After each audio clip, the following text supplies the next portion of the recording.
The best-known example of this is the Sagaing Fault that runs north to south along central Myanmar. The 870-mile crack is among the most seismically active fault systems in the world and is responsible for some of history's most devastating earthquakes. Most recently, on March 28 of 2025, a powerful 7.7 magnitude earthquake struck along the Sagaing Fault.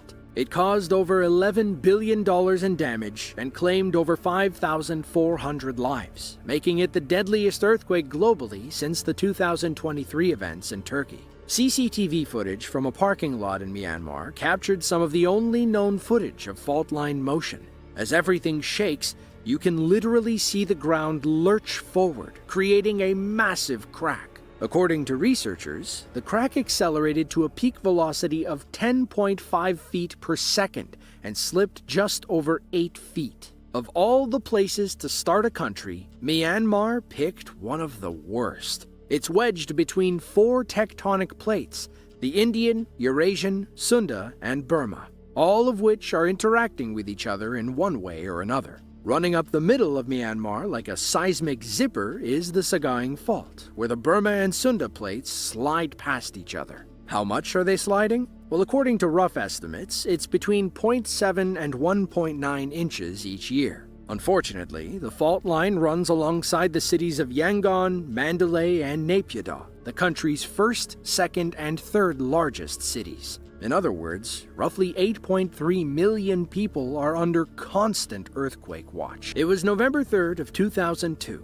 Without warning, the water on Lake Union in Seattle began sloshing around, hard enough to knock houseboats off their moorings. In ponds, pools, and lakes as far as Texas and Louisiana, water splashed for almost half an hour. All of this was thanks to a 7.9 magnitude earthquake along the Denali Fault in Alaska. It began roughly 84 miles south of Fairbanks around 1:12 p.m. local time. Shaking at the epicenter lasted between 90 and 120 seconds. In some areas, especially closer to Fairbanks, the shaking lasted for 3 terrifying minutes. According to NASA, the earthquake shot eastward along the Denali Fault at over 7,000 miles per hour. The resulting rupture measured roughly 210 miles along the 750-mile fault between British Columbia and central Alaska.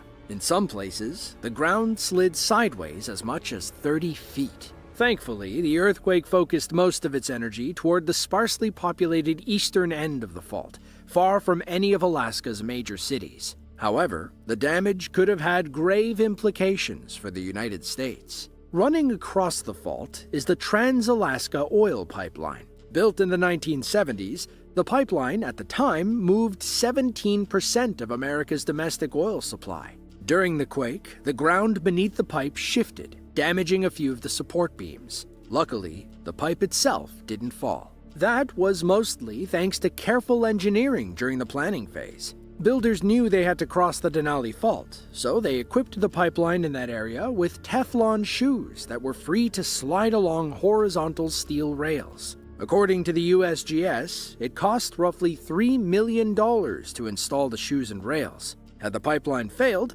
it would have cost more than $100 million in lost revenue, repairs, and environmental cleanup. The moral of the story?